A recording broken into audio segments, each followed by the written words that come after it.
नमस्कार, वाव फैक्ट्स में आपका स्वागत है।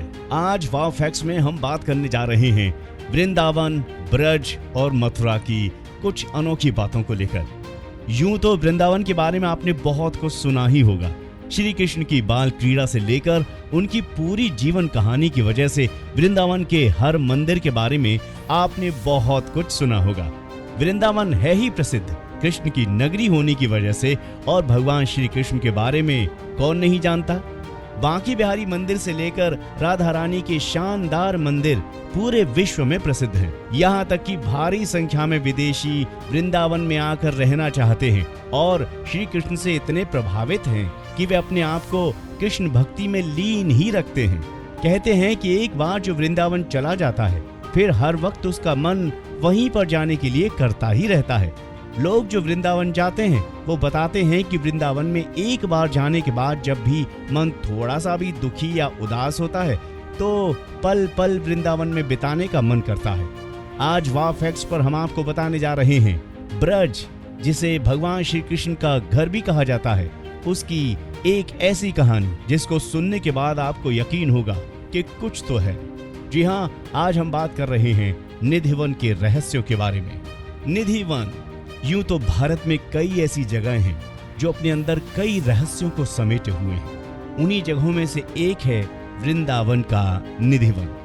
वृंदावन की सुप्रसिद्ध जगह की मान्यता है कि आज भी रात को यहाँ श्री कृष्ण गोपियों के संग रास रचाते हैं। इसलिए शाम की आरती के बाद इस मंदिर में आपको कोई भी नजर नहीं आएगा। यहाँ तक कि यहाँ दिन भर विचरने वाले पशु पक्षी भी शाम के बाद इस जगह को छोड़कर चले जाते हैं। तो चलिए आज जान लेते हैं निधिवन के ऐसे ही कुछ दिलचस्प और रहस्यमयी तथ्य। सबसे पहले बात करते हैं निधिवन के रंग महल की। निधिवन मंदिर के अंदर स्थित रंग महल की ये मान्यता है कि रोज रात यहाँ साक्षात श्री कृष्ण और राधा रानी आते हैं। उनके लिए उस रंग महल को पूरा सजा दिया जाता है और जब दूसरे दिन सुबह उस रंग महल को खोल कर देखा जाता है तो वो बिल्कुल अस्त व्यस्त लगता है जैसे यहाँ पर कोई रात बिता कर गया है। रंग महल में भक्त केवल श्रृंगार के सामान ही चढ़ाते हैं और प्रसाद स्वरूप उन्हें भी श्रृंगार के सामान ही मिलते हैं। वैसे तो शाम के बाद ये मंदिर बंद हो जाता है, पर कहा जाता है कि अगर यहाँ कोई छुपकर रासलीला देखता है तो वो अगले दिन पागल हो जाता है। इस मंदिर परिसर में उगने वाले पेड़ भी अजीब तरह से बढ़ते हैं। सामान्यतः पेड़ की शाखाएं ऊपर की ओर बढ़ती हैं, पर यहाँ पेड़ों की शाखाएं नीचे की ओर बढ़ती हैं। सबसे दिलचस्प जो आपका दिमाग अपनी तरफ खींचते हैं वो हैं यहाँ पर लगे तुलसी के पेड़। जी हाँ, तुलसी के आपने आज तक पौधे देखे होंगे, लेकिन यहाँ बात हो रही है तुलसी के पेड़ों की। यहाँ हर तुलसी का पेड़ जोड़े में है। रात के समय जब कृष्ण राधा रास रचाते हैं तब यही तुलसी के पेड़ गोपियां बन जाते हैं और सुबह फिर उसी अवस्था में आ जाते हैं। इन तुलसी के पेड़ों की ये मान्यता है कि इनका एक पत्ता भी कोई यहाँ से ले नहीं सकता। कहा जाता है कि आज तक जो भी इनके पत्तों को ले गया है वो किसी न किसी आपदा का शिकार जरूर हुआ है, इसलिए कोई भी उन्हें छूता तक नहीं है।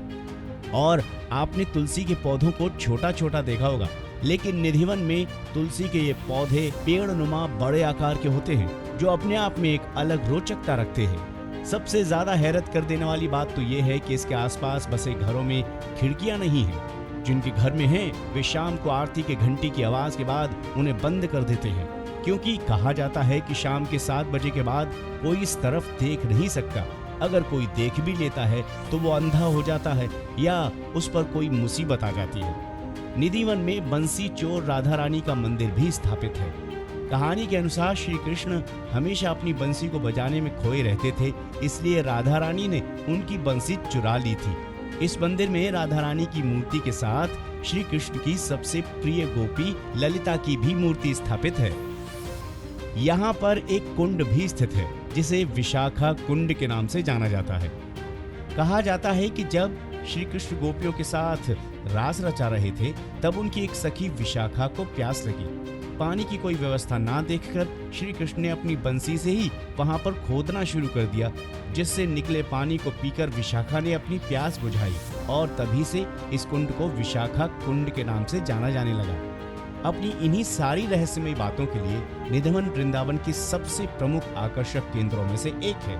इसके आसपास भी कई आकर्षक केंद्र हैं, जैसे बांके बिहारी मंदिर, पागल बाबा का मंदिर, हरिदास महाराज की समाधि आदि। तो जब भी आप वृंदावन जाएं, एक बार निधिवन का चक्कर जरूर लगा कर आएं और देखें कि भगवान श्री कृष्ण की भक्ति में क्या आनंद है। वाव फैक्ट्स में आज के लिए बस इतना ही। ये वीडियो आपको कैसा लगा जरूर बताएं कमेंट सेक्शन में। नमस्कार।